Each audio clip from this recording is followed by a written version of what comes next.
Okay, these are some new Belial 330s that I got recently, and like I had mentioned in my previous video, when you first get your traps, they're going to be covered by a heavy layer of grease, and this is basically designed to keep the traps from rusting while they're in shipment or sitting on the shelf at the dealer.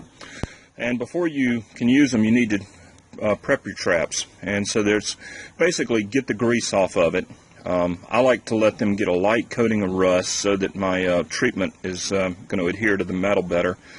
And then you can either dip them, boil them, or paint them. And for body grips, since I'm primarily a water trapper, I like to paint them.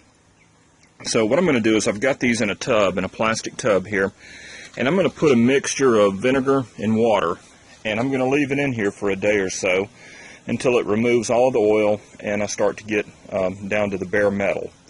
So let me get that ready and I'll show you what that looks like. Okay, I've got my traps in the vinegar and water solution, and hopefully you can see it on video. See the bubbles coming up. It's already starting to take effect. But this isn't the only way you can do this. There's a lot of different methods you can use. You can take your traps to the car wash and blow them off with a high pressure hose and some cleaner. You can put them under a pressure washer. This is just how I like to do mine. It's easy. You just put the traps in a bucket, put some vinegar in there, put some water in there, and let it go. I'll check this in the morning, and we'll see what it looks like. Okay, after a couple of days in the vinegar and water solution, I dumped the Belial 330s out. Then I took a pressure washer to them and knocked the any of the remaining grease and oil off of them. And you can see these things are down pretty much to bare metal, and they're starting to get a light coating of rust. So these things are ready to go to the next stage. Now, a lot of times I will dip my traps. I'm a big believer in Formula One trap dip. You can buy it from Newt Sterling at snare1.com. I've got a lot of traps. These are some 220s that were dipped in Formula One, and they are in pretty good shape.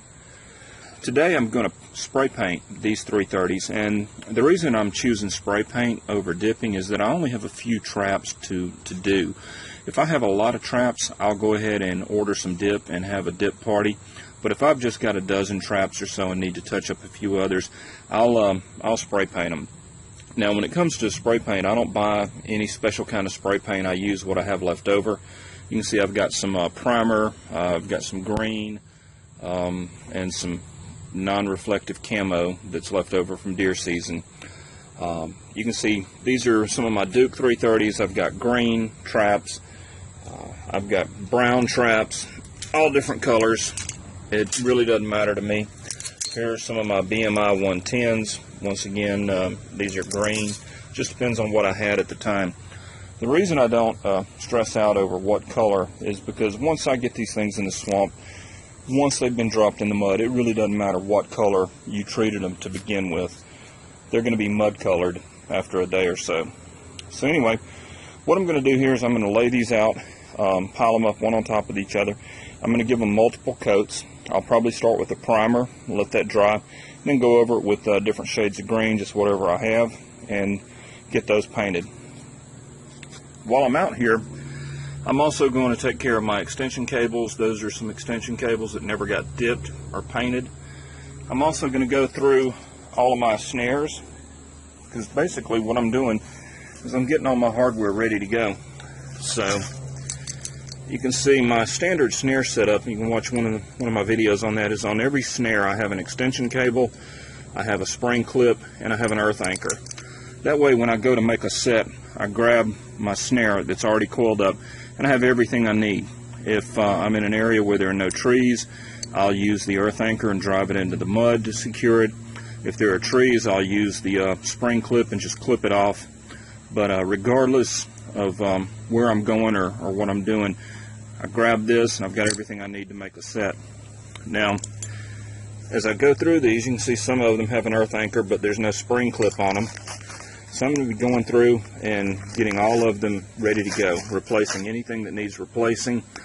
You can see these could use a shot of spray paint just to get them back up to speed. Now you can see these snares here, they don't have an extension cable on them or anything, so I'm going to be making some extension cables out of 3/32 7x7 cable, sticking them on there, putting an earth anchor and a spring clip on those so that this batch of snares is ready to grab and go when the season opens. And finally, I'll be going through my Footholds. These are my TS85s, and you can see they get beat up pretty good. Those are my workhorse traps. These were dipped last year. They've held up pretty good, but you can see they need some touching up. So they'll get a shot of spray paint as well over the top of those. So anyway, I'm going to get started on this, and we'll take a look at everything once I'm done. And here we are after a few sprays with some primer.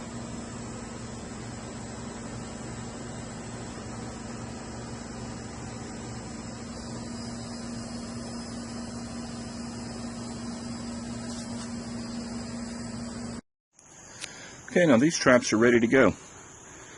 They have been degreased, then they were put under the pressure washer, then I gave them a good shot with some primer, and then I just dusted them with some green spray paint. Now remember, the idea is I'm not trying to camouflage the traps, I'm just trying to cover the metal and protect the metal. Once these things go in the water, once they go in the mud, it doesn't really matter what color I painted them or what color I dipped them. They're all going to be brown the first time I use them anyway. And you can see I've dusted the others as well, just to give them some extra coverage. There we go. So now I'm going to go through everything, work on the hardware, make sure everything has got a quick clip on it, make sure everything's got an earth anchor on it, and once I have that done, I'll let them air out for a couple of days, and then they'll go in a tote, and they will be ready when trapping season opens. Now's the time to be doing this stuff, fellas. We got long days, and the woods are too hot to get in, so get your gear ready. Thanks for watching.